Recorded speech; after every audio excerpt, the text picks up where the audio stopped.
ভাই আমরা খুব দুর্যোগে আছি। আমরা একটু বৃষ্টি হইলে না যাওয়ার উপরে যে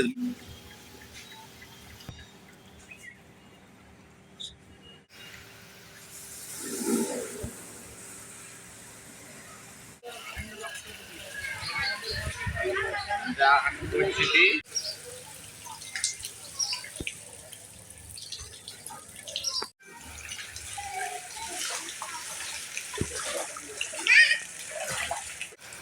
কোন চ্যানেলে দিবে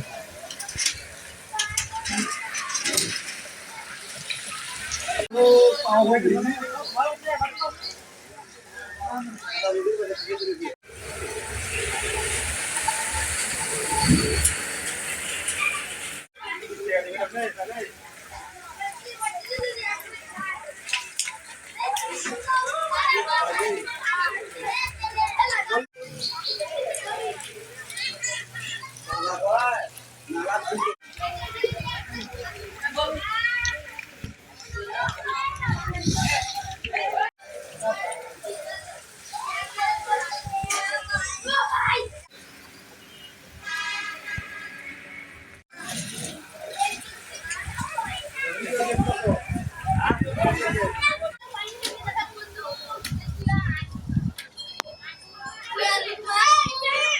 রাস্তাঘাট একটু উঁচা হলে আমাদের সুবিধা হয়। আর হলো রাস্তাঘাটের যে ড্রেন, এই ড্রেন গুলা ভালো না।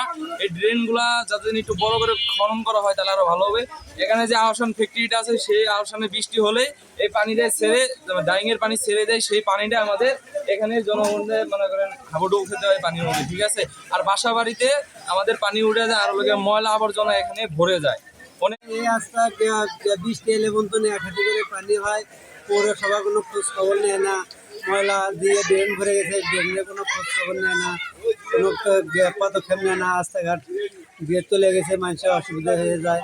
বৃষ্টি মানে চলাচলের অনুপযোগী হয়ে গেছে। এই রাস্তা দিয়ে কি চলা যায় আপনি বলেন? একটা মানুষ অসুস্থ হয়ে গেলে যাওয়ার মতন কোনো মানে একটু বৃষ্টি হইলেই 10 মিনিট বৃষ্টি হলে পানিতে দোকানপাট সব তলায় যায়, যাওয়ার মতন অপশন নেই। প্যান্ট কাঁচাইয়া তারপরে যাওয়া লাগে। কি অবস্থা দেখেন, এই ময়লা পানি যদি শরীরে লাগে এগুলা কি মুলকানি অসুখ বিসুখ হবে না?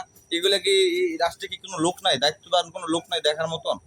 দেখেন, এই দীর্ঘদিন ধরে নোংরা পানি, কাদার ভিতর মানুষজন ডিউটি যেতে পারে না, দোকানের সমস্যা, রাস্তাঘাটে গাড়ি ঘোড়ার সমস্যা, চলতে পারে না।